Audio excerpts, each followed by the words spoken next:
عسلامة ومرحبا بكم في كوكينج وذ مي.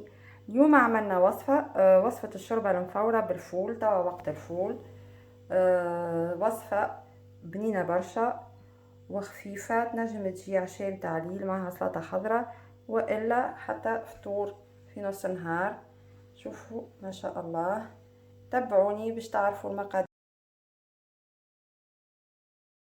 باش نبداو بالمكونات، عندنا كاس زيت زيتونة، عندنا الكعابر نتاع الاسكالوب، هذا الاسكالوب خذيناه، عملنا له القارص، فوحناه، ملح، فلفل احمر، كركم وتابل وكرويه وشويه فلفل اكحل ورحيناه ده. وعندنا غرفتين طماطم، ثوم، كركم، تابل وكرويه، فلفل احمر، رند وملح. وهذايا الفول نتاعنا.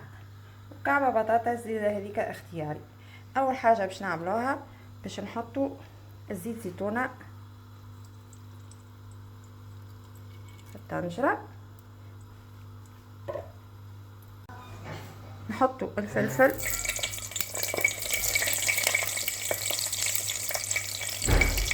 هذا الفلفل نتاعنا قليناه، نحيوه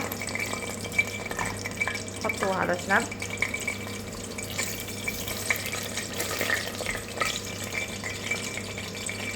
وتوا في نفس الزيت اللي قلينا فيه الفلفل باش نقليو كعابر الاسكالوب. نبداو نحطو بالكعبوره بالكعبوره،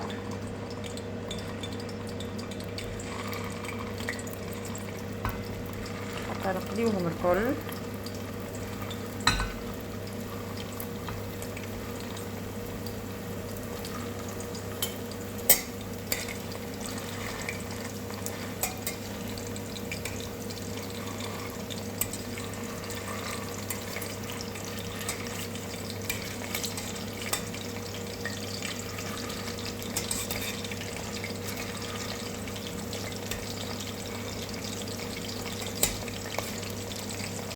باهي، توا كمان نقلينا كعابر الاسكالوب، شوفوا كيفاش. باش نبداو نفوحوا في طنجرتنا، باش نبداو نحطوا الطماطم تاعنا، نحط الثوم،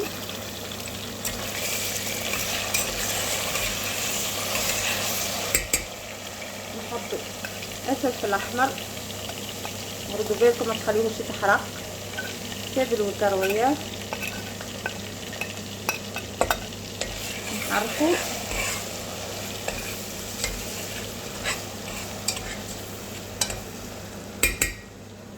توا نكملوا الكركم والملح،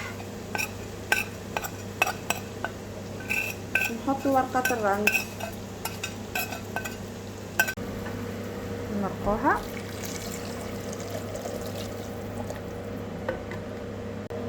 هنا كملنا مرقناها. توا باش نحطوا الفول، شوربة مفورة بالفول بنينة، نودكم ولا نشهيكم، نجم تجي فطور والا عشاء خفيف معها سلطة خضراء.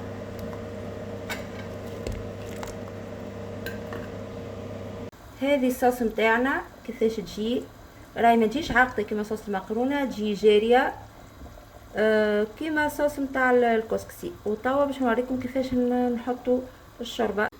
هذا باكل الشوربه متاعنا هايكا لونغ دوازو. نصبوا الشوربه في البول،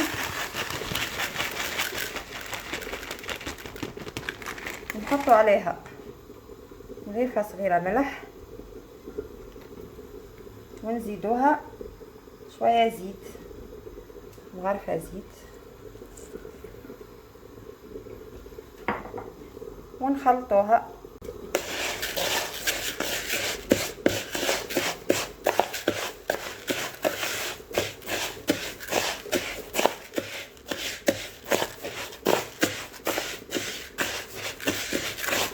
بعد ما خلطناها بالكدا باش نحطوها في الكسكاس تتفور.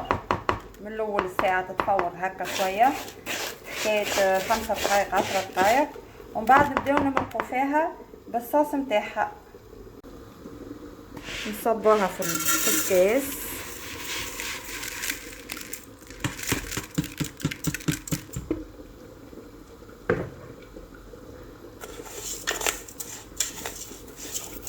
ونغطيو عليها، نخليوها تتفور مدة 10 دقائق، ومن بعد نهبطوها ونقعدوا كل مرة نسقيو فيها بالصوص. اقعدوا معايا تو تشوفوا الطريقة. هذه التفويرة الاولى.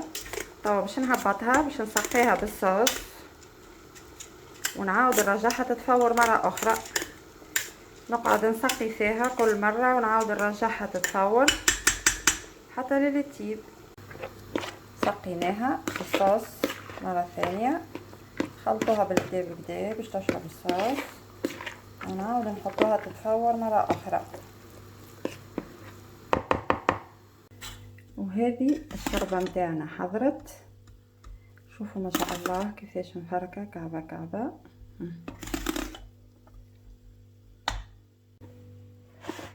شوفوا زيت سخونه بالبخار. وهنا شربتنا حضرت. شوفوا كالصحن العزيز الغالي ما شاء الله كيفاش يجي. جربوها وقولوا لي رايكم في التعليق، وشهية طيبة.